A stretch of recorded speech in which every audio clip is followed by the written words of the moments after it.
भोर भई भज प्रभु नाम होगा तेरा कल्याण। भज रे भज रे। आइए सुनते हैं आज की कहानी। आदत आसानी से नहीं छूटती। किसी नगर में एक धोबी रहता था। कपड़े धोने में उसका कोई सानी नहीं था, लेकिन वो अपने गधे के साथ बहुत दुर्व्यवहार करता था। दिन भर उससे हाड़ तोड़ काम कराने के बाद भी खाने को कुछ नहीं देता। बेचारा गधा यहाँ वहां मुंह मारकर जो मिलता उसी से अपना पेट भर लेता। यही कारण था कि वो बहुत कमजोर हो गया था। एक दिन जब धोबी जंगल से गुजर रहा था तो उसने एक मरा हुआ शेर देखा। मृत शेर को देखकर उसके मस्तिष्क में तुरंत एक विचार कौंधा। यदि इस शेर की खाल उतारकर गधे को उड़ा दी जाए तो कैसा रहेगा। लोग गधे को शेर समझकर डर जाएंगे और उसके खाने पीने की समस्या स्वतः ही हल हो जाएगी। खा पीकर गधा हष्ट पुष्ट हो जाएगा और वो उससे अधिक काम ले सकेगा। धोबी ने वैसा ही किया। शेर की खाल उतार ली और घर लौट आया। अगले दिन काम खत्म करने के बाद उसने गधे को शेर की खाल उड़ा दी और चरने के लिए छोड़ दिया। शेर की खाल में छिपा गधा जब लोगों ने देखा तो वे भयभीत होकर अपने घरों में जा छिपे। उस रात गधे ने जी भरकर मनचाहा भोजन किया और पूर्णतः तृप्त होकर सुबह घर लौटा। अब तो ये नित्य का नियम ही बन गया था। दिन भर गधा धोबी का काम करता और रात को शेर की खाल ओढ़कर दूसरों के खेत चर जाता। कुछ ही दिनों में गधा हष्ट पुष्ट हो गया। गधा भी खुश था और धोबी भी। कहावत प्रसिद्ध है कि असलियत छिपाई नहीं छिपती। ऐसा ही कुछ गधे के साथ भी हुआ। एक रात जब शेर की खाल ओढ़कर गधा लोगों के खेत चर रहा था तो उसके कानों में किसी अन्य गधे के रैंकने की आवाज पड़ी। गधों का स्वभाव होता है, एक ने रैंकना शुरू किया तो अन्य गधे भी रैंकना शुरू कर देते हैं। शेर की खाल ओढ़े गधे के साथ भी ऐसा ही हुआ। जैसे ही उसके कानों में ढेंचू ढेंचू की आवाज पड़ी, वो भी उसी के साथ सुर मिला बैठा। नतीजा वही हुआ जो होना था। जो लोग शेर समझकर उससे डरते थे उसकी असलियत जान गए और डंडे लेकर उस पर पिल पड़े। एक साथ इतनी मार गधा सह नहीं पाया और कुछ ही देर में ढेर हो गया। इस कथा का सार यही है, असलियत छिपाना आसान नहीं है। कोई भी रहस्य सदैव रहस्य की परतों में छिपा नहीं रह सकता। संस्कारों का बड़ा ही प्रबल प्रभाव होता है। गधे ने भले ही शेर की खाल ओढ़ ली, लेकिन था तो वो गधा ही, और ये रहस्य खुलते ही उसे अपने प्राणों से हाथ धोना पड़ा। दुष्ट कुमार। प्राचीन काल में वाराणसी में राजा ब्रह्मदत्त राज करता था। उसके पुत्र का नाम दुष्ट कुमार था। दुष्ट कुमार स्वभाव से बहुत कठोर और सर्प के समान भयंकर था। बिना गाली गलौच और बिना मारे पीटे वो किसी से बात तक नहीं करता था। अपने दुष्ट स्वभाव के कारण वो लोगों को बहुत अप्रिय था। आंख की किरकिरी के समान वो सबको खटकता और खाने के लिए मुंह बाए पिशाच के समान भयानक मालूम होता था। एक दिन की बात है, दुष्ट कुमार अपने नौकर चाकरों के साथ नदी किनारे खेलने गया। इतने में बड़े जोर से बादल घिर आए और सब जगह अंधेरा छा गया। दुष्ट कुमार ने नौकरों से कहा, सेवकों, चलो मुझे नदी के बीच ले चलकर नहलाओ। नौकरों ने सोचा, क्यों न हम इस पापी को यहीं समाप्त कर दें, राजा हमारा क्या बिगाड़ लेगा। इस प्रकार आपस में सलाह कर उन्होंने उस मनहूस को नदी के बीच धार में डुबो दिया। घर लौटने पर जब राजकुमार के बारे में पूछा गया तो नौकरों ने कह दिया कि हमें मालूम नहीं वो कहाँ है। ये समाचार राजा के पास पहुंचा। उसने मंत्रियों से पूछा। मंत्रियों ने कहा, महाराज, हमने समझा कुमार नदी में नहाकर घर आ गए होंगे। राजा ने कुमार की खोज में चारों ओर आदमी दौड़ाए, किंतु कहीं पता नहीं चला। उस दिन बहुत जोर की वर्षा हुई। दुष्ट कुमार के हाथ में नदी में बहता हुआ एक लक्कड़ पड़ गया। उस पर बैठा रोता चिल्लाता वो नदी में बहने लगा। वाराणसी का एक धन्ना सेठ उसी नदी किनारे हजारों सोने के सिक्के गाड़कर मरा था और धन के लोभ में अब सर्प बनकर वहां पैदा हुआ था। वर्षा के कारण सर्प के बिल में पानी भर गया और वो भी नदी की धार में बहने लगा।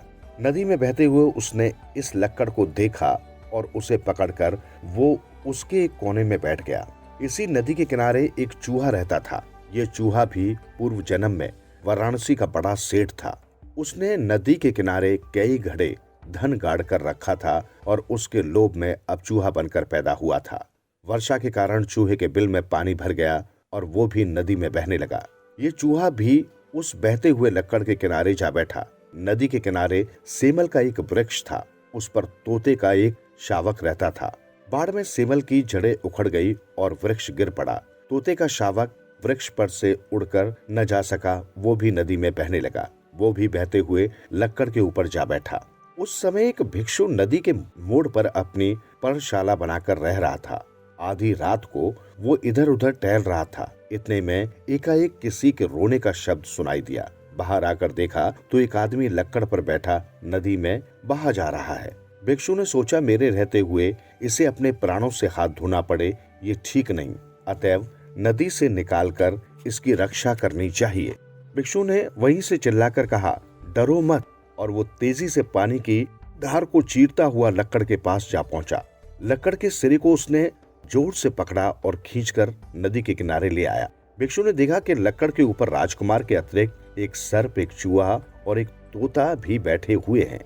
उन्हें उठाकर वो अपनी कुटिया में ले आया। उसने आग जलाई और उनकी सेवा में लग गया।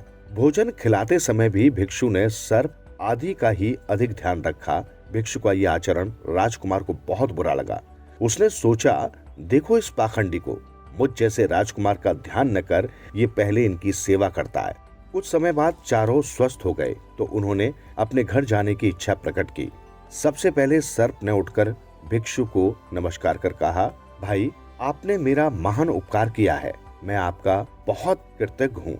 आप मुझे दरिद्र न समझें।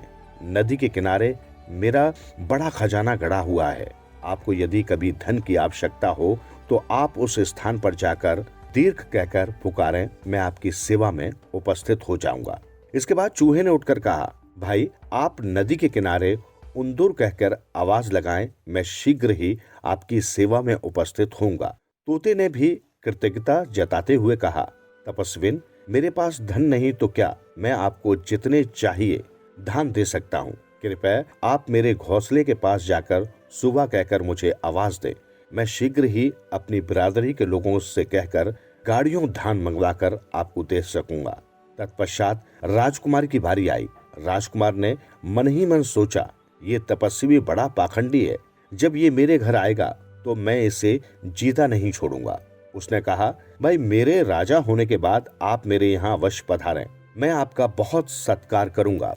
कुछ समय बाद भिक्षु ने सोचा, चलो इन सबकी परीक्षा करूं और देखूं कौन कौन क्या करता है। सबसे पहले भिक्षु सांप के बिल के पास पहुंचा। आवाज सुनते ही सांप तुरंत बिल से निकल कर आया और कहने लगा, महाराज, मेरा सब धन स्वीकार कर कृतार्थ करें। भिक्षु ये कहकर चल पड़ा कि फिर कभी आऊंगा। चूहे और तोते ने भी भिक्षु के प्रति अपनी कृतज्ञता प्रकट की। भिक्षु ने उन्हें भी वही उत्तर दिया। कुछ समय बाद भिक्षा मांगते हुए उसने वाराणसी में प्रवेश किया।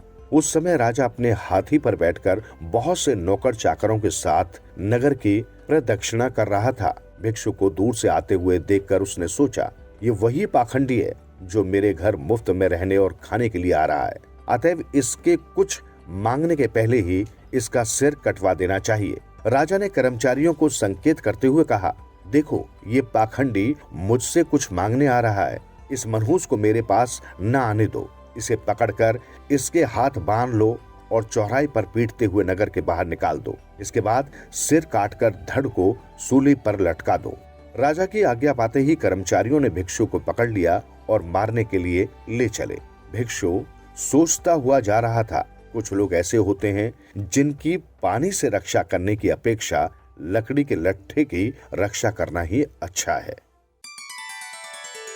जीवन सुधरेगा, प्राणी होगा तेरा उद्धार। मन के द्वार खुलेंगे, होगा जन जन का कल्याण। भज रे भज रे